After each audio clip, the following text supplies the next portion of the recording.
We've got a really compelling analysis report in front of us today. A very high conviction piece. It is. It's arguing a table-pounding buy for Novo Nordisk NVO at that $50 price point. The Ozempic Sale, as it's framed, basically a temporary discount on a great company. Exactly. The core idea is that the market's overreacting. Let's dive right in and see how we can sharpen that argument. Sounds good. Because the conviction is there, it's infectious, but a contrarian thesis lives or dies by how well you define what you're fighting against. That's our first point right there. To really maximize the impact of this core thesis, the analysis has to go beyond just saying temporary fears. It needs to explicitly define the bearish narrative that, chopped the stock in half. Right. The report does a fantastic job laying out the three bullish pillars: the moat, valuation, technicals. It does. But the foundation for all of it, the idea that the market is just panicking, is a bit thin. It's assumed. It mentions NVO as 50% off its highs because of temporary fears, but it never really specifies what those fears are. And that leaves the argument feeling just a little incomplete, You're asking the reader to take a leap of faith on that premise. If you're going to build a thesis on fear, you really have to dissect that fear first. You have to articulate the devil's advocate position better than the devil himself. So the suggestion here is pretty clear. The analysis should dedicate a whole segment right up front to detailing the strongest possible bear case. Before you start refuting it. Exactly. You have to get granular on what the market is so anxious about. And what would that be? Beyond the obvious, it's not just one thing. Well, there's the patent cliff exposure everyone talks about. Sure, and the competition, which is deeper than just Eli Lilly. Right, the risk of the market fragmenting faster than expected. But the big one, the one that I think really drove it down to $50. The supply bottleneck. The supply bottleneck. The true complexity and, more importantly, the potential duration of it. That's it. That's the solvable problem the market is over-discounting. So you frame the market's worst-case scenario around that bottleneck, and then you just dismantle it. Yeah, that's the key. Not just saying it's cheap, but saying the reason it's cheap is temporary, and here is the data to prove it'll be fixed by, say, Q3 of next year. So for a concrete example, you could add a new section, call it something like Dismantling the Decline. I like that. And in that section, you model what the $50 price actually implies. You model the worst-case scenario. Like what? A permanent loss of market share? A total halt in production? Something extreme, yeah.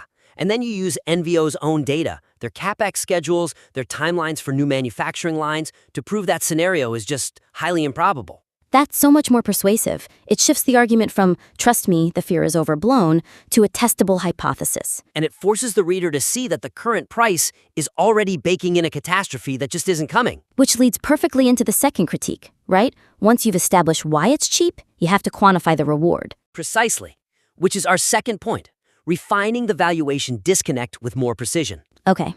So, comparing the current PE of, 13.69 against its history of 30 or 40 is a fantastic headline. It really grabs your attention. It does, but the analysis would be so much stronger if it justified a specific target multiple to really quantify that upside from $50.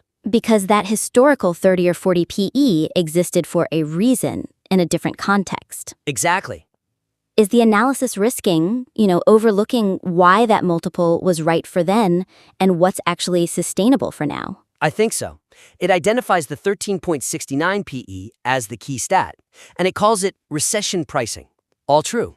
But then it uses these broad terms like basement bargain multiplier. Which is great color, but it doesn't give an investor a number to hang their hat on. You're telling me it's on sale, but you're not telling me what it's actually worth. That's the perfect analogy. And it dilutes the power of calling it an opportunity of a lifetime.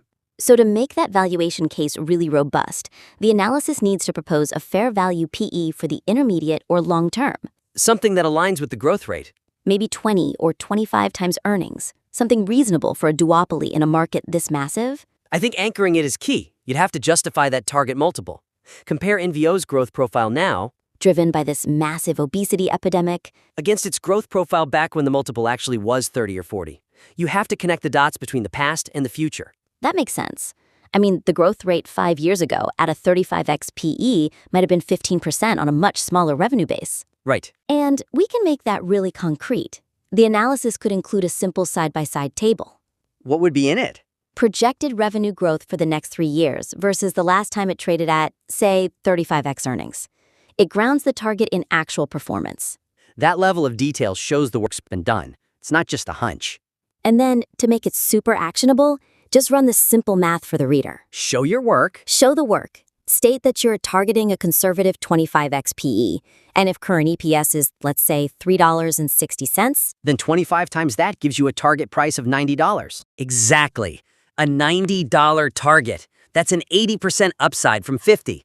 Now that makes the opportunity of a lifetime feel tangible. it gives it a hard number. And that rigor is what turns excitement into a real, projectable return.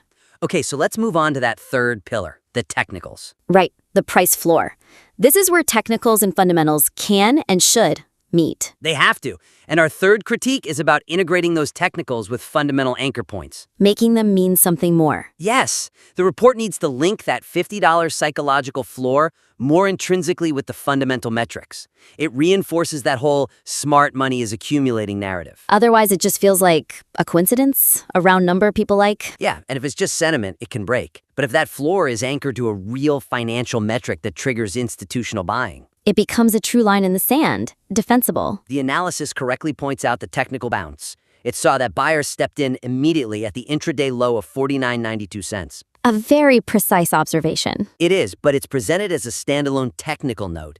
It's separate from the Ozempic moat and the low PE. Which kind of implies that smart money just buys at round numbers, which we know isn't how large funds operate. No, they operate on mandates, on yield thresholds, quantitative models. So the suggestion is to reframe that $50 floor.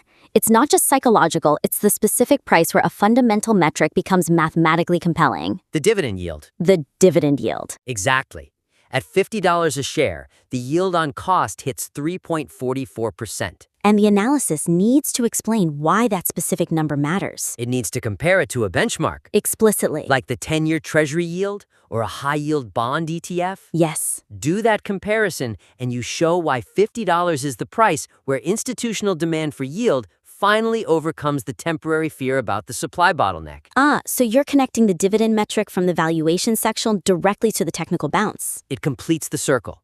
You show that if the 10-year is yielding, say, 4.2%, NVO at $50 offers 3.44% plus massive growth potential. And a durable moat, and a huge price appreciation catalyst. Suddenly, that spread looks incredibly attractive to certain types of funds. Funds that might not normally touch a biotech stock, but are compelled to buy high-quality yield when it appears. It's fundamental proof.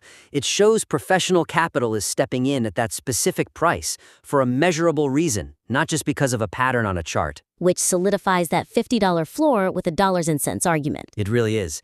It ties the whole thesis together beautifully. The stock is cheap for a temporary reason, and here's the proof that sophisticated buyers agree at this exact price. Fantastic.